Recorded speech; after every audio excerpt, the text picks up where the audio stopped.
That's a little dramatic. I don't feel old enough for that. So many good memories, though. Remember that last day of school? You'd be signing yearbooks. Do you think people still write, like, HAGs? Does HAG still happen? Does KIT still happen?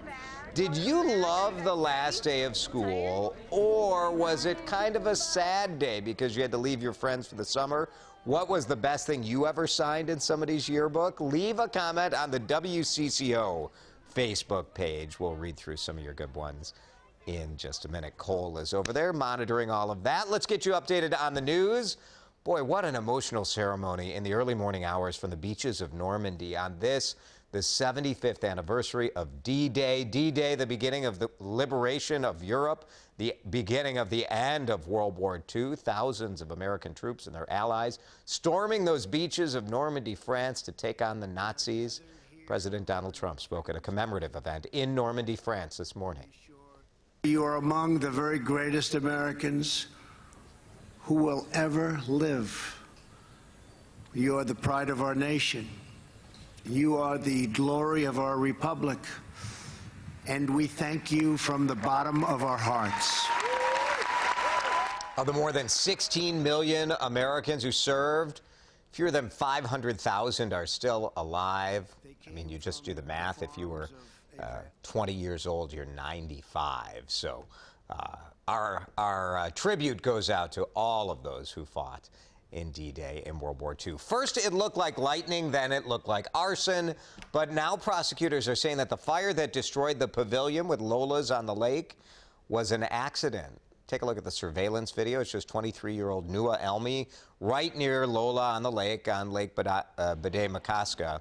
Investigators say he can be seen with a woman lighting a hookah, and then you see he dumped that stuff behind some garbage cans. Apparently the embers there just slowly burned and then sparked that fire, which really got raging about 45 minutes later. Elmi faces charges of negligence and of property damage. Looking to get a new driver on the road? Either plan months early or wake up super early to get in line at the DMV before it opens. Christian Cordero on our morning show was taking a look at the wait times within an 80-mile radius of the Twin Cities. They were all over the place, but she found the appointment times could change by the hour.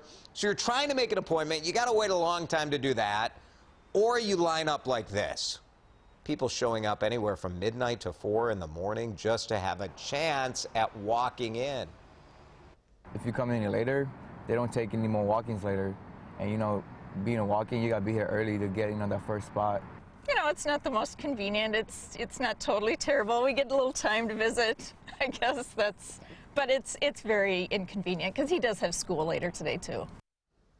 Yeah, it's super inconvenient. Bottom line, if you're not happy with the wait for an appointment, you either have to keep calling back, trying to get different appointments, hope something opens up, somebody cancels, or show up early. These long lines, it's not a new problem. They've been reported for years, and the State Motor Vehicles Division has said, look, there are just too many people trying to get a license, trying to get the behind-the-wheel test compared to the number of evaluators.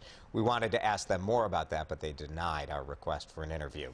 Power is back on at LAX this morning. There was a 3-hour outage, caused some major problems. At least 3 terminals went dark.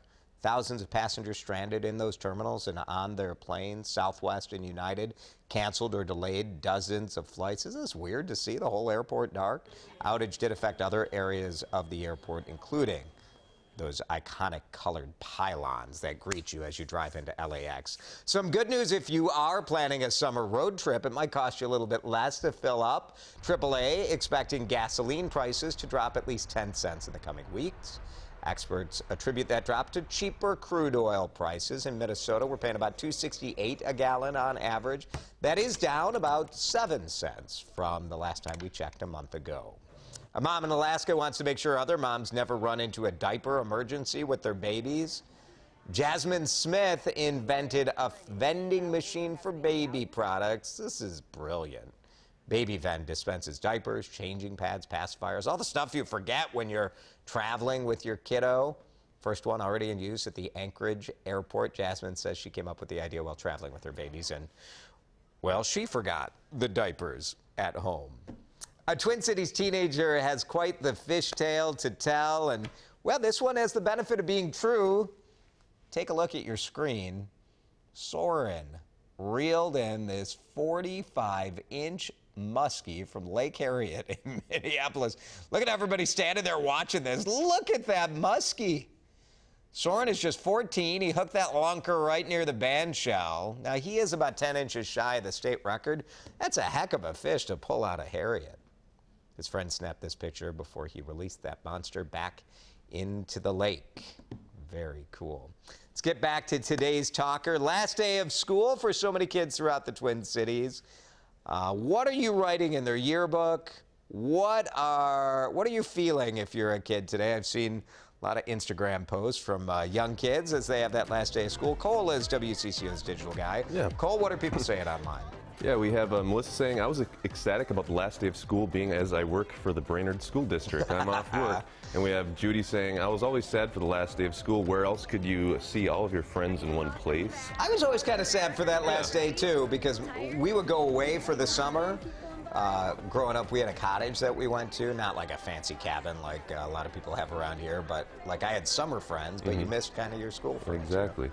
And we have Vicky saying, loved it, had a great neighborhood of friends. My daughter is sad. It's her last day of 4th grade today. Oh, it is kind of emotional for parents. You see like these graduation photos of kids graduating like kindergarten or pre-K. Yeah. Yeah. And Wes saying, I hated the last day of school when I was a senior in high school because it felt like I was going to lose my high school friends for college. Oh, Which yeah. is legit, I guess. That is legit. I mean, Facebook has made it a little easier to keep in touch than like when I was in high school, but yeah, you know what?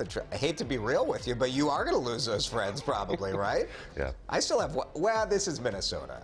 Don't we all still hang out with our high school friends? You'll be fine. You'll keep the good friends and you'll make some new ones too. That is it for now. It's the 7:34 from WCCO. A lot of people on the go this time of day. That's why we provide this place for mobile news for you. We'll be back here tomorrow. I'll be back here again for Matt tomorrow at 7:34. Until then, be nice to each other on the internet.